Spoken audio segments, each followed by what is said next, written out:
कर रहे हैं, तो सुरंग बनाई गई है। उस सुरंग में दिक्कत ये आ रही है कि डस्ट उठ रही है, जो स्टोन के पार्टिकल्स उनकी वजह से वो डायरेक्ट जो आंखों पे हिट कर रहे हैं। उस पाउडर की वजह से जो है गगल्स लगाए गए हैं जो आई प्रोटेक्टर का काम कर रहे हैं। साथ में उस सुरंग के अंदर जो है हेलमेट लगाया गया है, हेलमेट के ऊपर लाइट लगाई गई है और उसको मास्क दिया गया जिससे कि वो सांस प्रॉपर ले सके, ऑक्सीजन लेवल मेंटेन रखा गया। दिक्कत ये आ रही है कि जो भी डिब्रीज निकल रही है वो सब नुकीली हैं, बिल्कुल 100% उसमें स्टोन है जो भी मजबूत है, और हम एक लेयर पे चल रहे हैं इसलिए वो कम भी नहीं हो रहा है।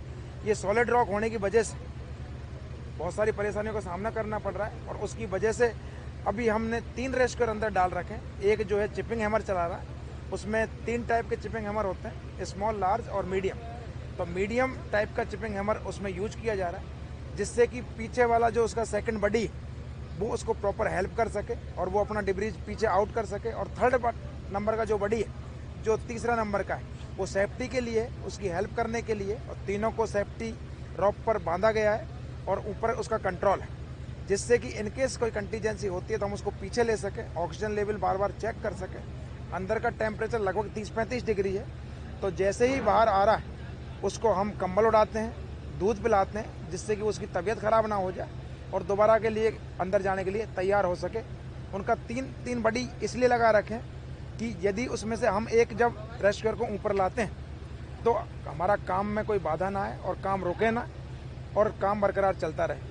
और जब जैसे ही एक रेस्क्यूअर ऊपर आता है, नया रेस्क्यूअर हम तैयार रखते हैं और उसको उसी पोजीशन में तुरंत जो है नीचे भेज देते हैं। काम कंटिन्यू लगातार जारी है, लेकिन मुश्किल ये है कि बहुत सॉलिड पत्थर है, उसको काट पाना उस एंगल में, उस सुरंग में बड़ा दिक्कत कर रहा है और बड़ी मुश्किल से जो है लगातार प्रयास करने के बावजूद भी वो पत्थर काटना बड़ा मुश्किल हो रहा है।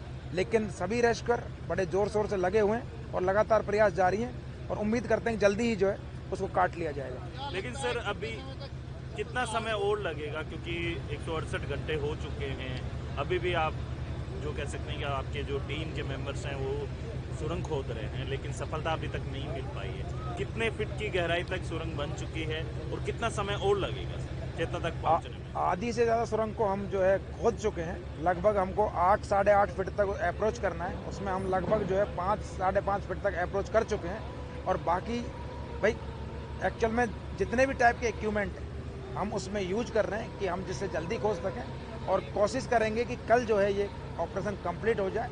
और यदि हमारी एक्यूरेसी ठीक है तो हमने उसको चेक करने के लिए कि क्या हम जो डिगिंग कर रहे हैं क्या पर्टिकुलर डायरेक्शन में कर रहे हैं, क्या पर्टिकुलर टारगेट पे हिट कर पाएंगे, उसलिए हमने जितनी भी आसपास की माइंस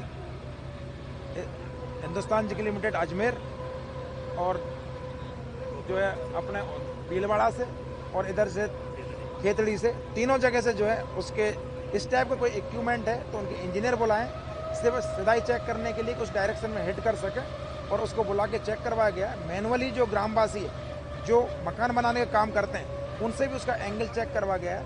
इसके अलावा एयर फोर्स और बीएसएफ से भी एक जवान बुला के जो डिग्री सेट करता है उससे भी बुला के हमने चेक किया गया, तो अनुमान ये लगा है कि सब जो है एक्यूरेट पोजीशन में हो रखा है। और अभी हिंदुस्तान जिंक लिमिटेड से भी जो इंजीनियर आ रखे हैं उनका जो अभी उनका मापना बाकी है। जिस बच्चे की कंडीशन की अगर बात की जाए तो किस तरीके की? बच्चे की कंडीशन एक्चुअल में मूवमेंट नहीं है, बाकी बच्चे की कंडीशन का मेडिकल ऑफिसर जो है उसके बारे में बता सकता है।